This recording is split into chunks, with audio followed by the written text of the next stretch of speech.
Bienvenue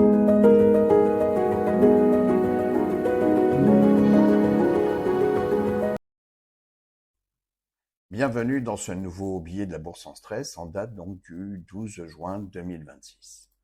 Nous organisons donc du 24 octobre au 27 octobre une nouvelle formation sur les options américaines avec 2 jours de pratique puisqu'on profitera de l'ouverture des marchés le lundi et le mardi.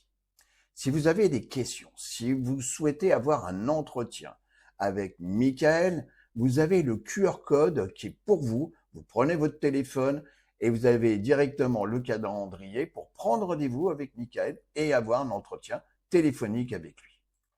Alors, où est-ce que nous en sommes donc le 12 juin 2026? Alors, le Fear and Greed, bien connu, nous dit Fear. Bon, faut voir que les marchés avaient quand même bien monté. Ok, on avait vu la rhétorique, sell in May and go away. Le contexte extérieur, que ce soit les conflits, que ce soit la pénurie d'énergie, etc., sont des éléments qui sont perturbateurs, mais en même temps, on voit comme quoi, si vraiment l'impact était direct, je pense que les marchés auraient beaucoup plus retracé que ça. Alors le pétrole, donc voilà, donc et il était monté, il était redescendu, il est remonté, il est redescendu, et puis voilà, pof, on revient.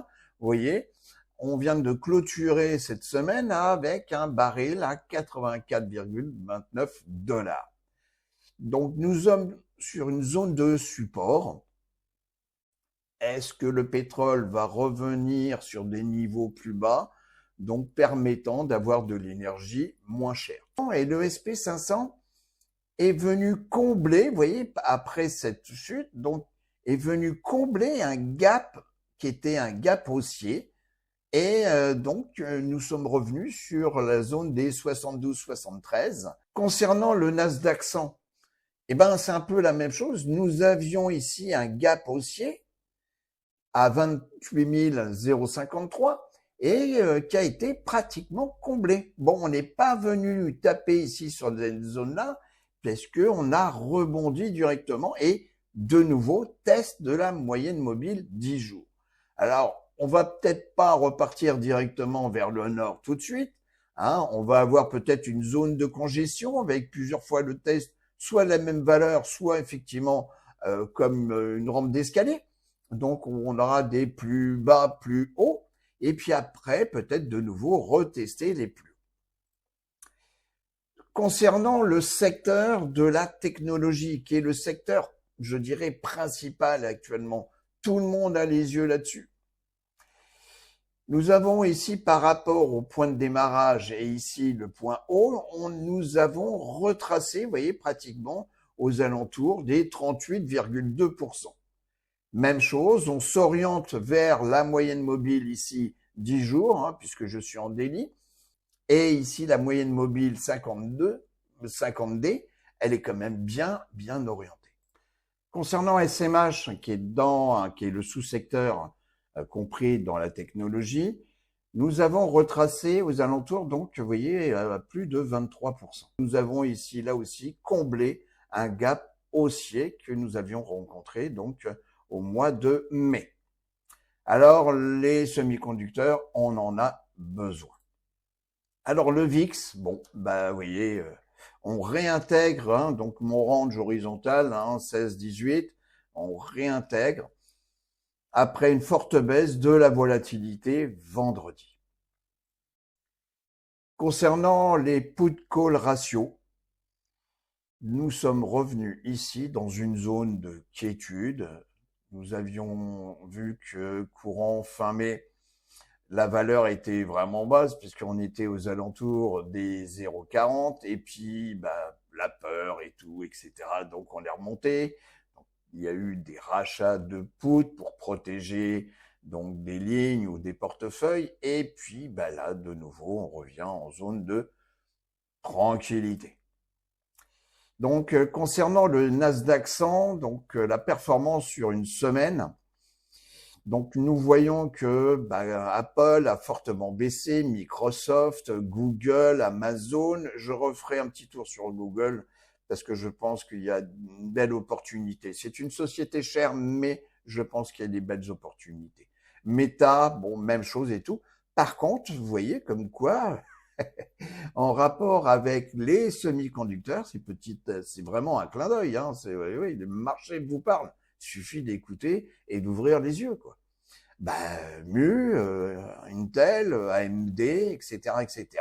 Donc là, hein, il y a quand même des belles opportunités.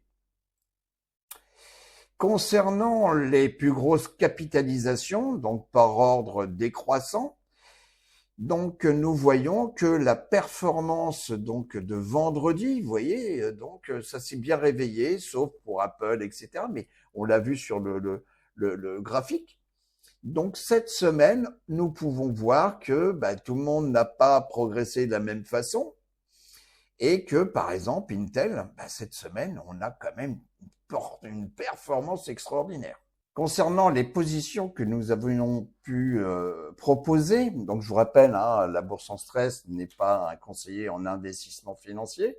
Donc retour sur cette société N, donc Nicole, Marcel, et j'avais proposé de vendre donc un put, hein, puisqu'il y a plus de 15 jours, donc j'avais proposé de vendre donc un put 65 parce que mon objectif donc était d'acquérir cette société en touchant en plus une prime. On est reparti donc au-dessus donc de la moyenne, mon petit fil conducteur, la moyenne mobile 10 semaines, et puis cette semaine on clôture en beauté, et donc on n'a pas clôturé encore sur des plus hauts, mais on s'en approche. Alors la société Siri, donc c'était un put 27 pour l'échéance également du 19 juin. Et vous voyez comme quoi, là, on est en bougie daily. Donc, on revient, hein, je vous avais dit comme quoi la société m'intéressait. On était ici sur une tendance haussière. Les 27 ont été testés, donc, mais c'est pas pour ça que nous sommes assignés. Donc, généralement, il faut attendre les jours avant expiration, vraiment les derniers jours, soit vraiment le dernier jour, soit quelques jours auparavant, pour être assigné, puisque effectivement, celui qui avait acheté le put souhaite de se défausser au prix convenu des actions qu'il avait en portefeuille. Et vous, vous les récupérez en portefeuille pour le prix négocié. C'est l'avantage de ces contrats d'option. On a comblé ici le gap haussier. Et puis, le cours, il est là. Alors, est-ce qu'on va revenir courant de la semaine prochaine tester la zone des 27? Je sais pas. Je dirais comme quoi on risque de repartir en suivant donc effectivement ce trend haussier. Pour le Russell 2000, donc le RUT, petite chose intéressante, on voit ici, je vais me mettre en plein écran, voilà. Nous avons pratiquement clôturé ici sur un plus haut du Russell 2000. Donc ça veut dire que si les 2000 entreprises vraiment purement américaines, qui est le reflet de l'économie américaine, repartent dans le bon sens, c'est peut-être un indicateur très très très intéressant. Par contre, si effectivement l'économie va bien, si le salaire moyen augmente, si la consommation augmente, il y a un petit souci, ça va concerner l'inflation. Et tout le monde a les yeux rivés sur la baisse des taux, car la baisse des taux permet une liquidité augmentée sur les marchés, puisqu'on peut emprunter moins cher. Dans SMCI, alors je me répète, nous ne sommes pas des conseillers en investissement financier, et ceci est à titre pédagogique. Donc c'est une société donc dans les semi-conducteurs. Ici, petite configuration de bougie assez intéressante. On est sous la 50. Je dirais à suivre. On a comblé pratiquement ici le gap haussier. La tendance, si nous regardons depuis un temps certain, donc se met toujours en weekly, alors on va me dire, oui, on a une tendance baissière et tout. Ouais, mais la 200 semaines, elle est quand même haussière. Et puis, la 50, elle était semaine, hein, elle était baissière ici, et puis là, encore un petit peu flat. Mais pour l'instant, on n'a pas encore croisé à la baisse la moyenne mobile long terme 200 semaines. Donc, cette configuration peut être intéressante. Donc, c'est une société, Quantum, parce que il y a un secteur, je vais vous le montrer tout de suite. Cette semaine, on peut s'apercevoir que au niveau des industries, dans le sens décroissant ici, les semi-conducteurs, tout ce qui est équipement et matériel a bien progressé, la fabrication de métal et le computer hardware. Et ça, c'est un sous-secteur que je suis vraiment de très très très près. Computer hardware, voilà. Et donc, il y a des sociétés qui sont intéressantes, comme Net, Dell, vous voyez, ici, donc la problématique Western Digital, tout ce qui est donc disque dur, même s'ils sont plus des disques, mais tout ce qui est mémoire, tout ce qui est disque dur pour stocker l'information et tout, par rapport à l'intelligence artificielle, au cloud. Donc ici, vous avez HPQ, hein. Et donc, cette société fait partie de Computer Hardware. Donc, je reviens sur, voilà. Donc, après une tendance de baissière, là, nous sommes en weekly et je viens tester la 200 semaines. Alors, bien entendu, on va pas se précipiter. Je viens ici en daily. Voilà. Et en daily, effectivement, nous avons cassé d'abord la 50, la 200. Et là, je voudrais pas vous dire, on voit ça pendant les formations, ce sont les 6 phases. Et là, nous sommes de nouveau en phase bullish. Le cours, la 50, la 200. Bon, alors pourquoi ne pas utiliser en tous les cas cette opportunité? Sur Google, je vous en ai jeté deux mots. Alors d'abord, Warren Buffett, donc à renforcer et pas un peu ses positions sur Google. Là, je vois simplement que la tendance est réellement haussière. Je suis en bougie daily. Ok, c'est une société très chère. Donc, ceux qui vont traiter les options avec ça, c'est pas des portefeuilles de 20 000 $. Et là, donc, j'ai fait un retracement, hein, donc ici, et puis, paf, pile poil, on retrace sur les 38,2. Ah, ça, c'est étonnant, avec ici un beau marteau. Et puis, on a clôturé soit dessous la 50, mais la configuration m'intéresse. Le MACD et puis ici le RSI. Peut-être qu'on va avoir une vague, donc 1, 2, 3, et puis il fera peut-être, on va peut-être retracer ici sur donc la zone des 50 peut-être, ou d'une façon plus profonde. Mais en tous les cas, à suivre. C'est un screener avec TradingView et qui permet de venir screener des sociétés autres que des sociétés américaines. Finviz ne traite que des sociétés américaines. Elle traite bien sûr des sociétés étrangères, mais cotées sur le marché américain. Pourquoi? Parce que, si vous voulez, peut-être qu'à un moment donné, il va être intéressant. Alors là, ça va dépasser le stade des options, mais s'intéresser à des sociétés étrangères, comme en Corée, comme à Taïwan. Et là, c'est juste un exemple que je vous montre. Donc, c'est bien entendu sur le monde entier, c'est tout ce qui est électronique. On peut faire du screening avec donc le PE, le PE growth. Donc ça, c'est l'expectation. Et ici, nous avons en ordre décroissant de la capitalisation, excusez-moi, les sociétés à travers le monde.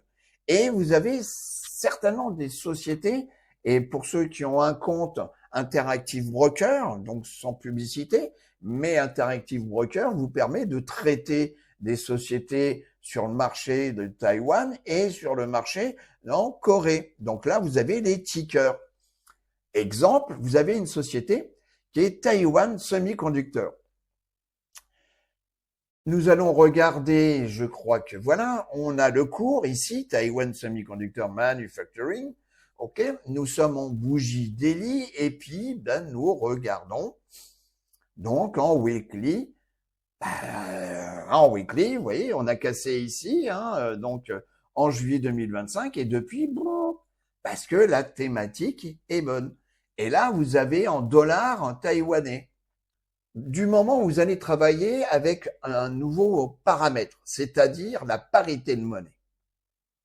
Alors, il faut bien regarder, parce que si vous allez acheter une société taïwanaise alors que le dollar taïwanais baisse, l'un va peut-être compenser l'autre, mais quand vous allez reconvertir en dollars, ça va pas être forcément intéressant.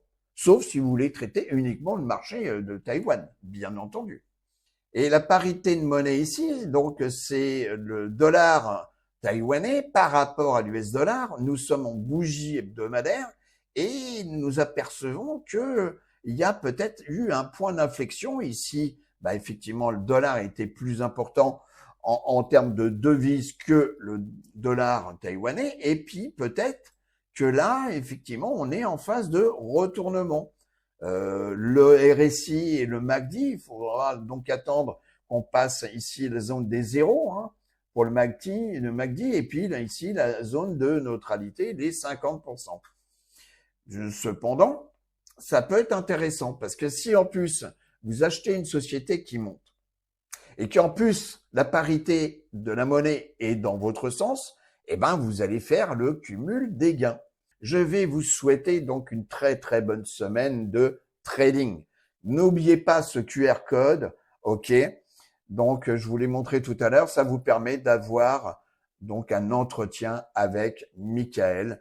Si vous êtes intéressé, et je pense que vous devez l'être, donc à vous former. Je sais qu'il y a plein de gens qui perdent plein de propositions de formation, mais moi je vais vous dire, bon déjà on a commencé peut-être bien avant les autres.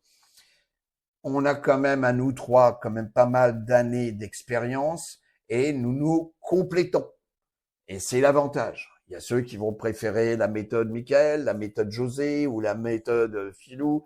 Voilà, mais en tous les cas, à nous trois, je pense que on répond à beaucoup donc de questions. Je vous dis à très très bientôt. Au revoir les amis.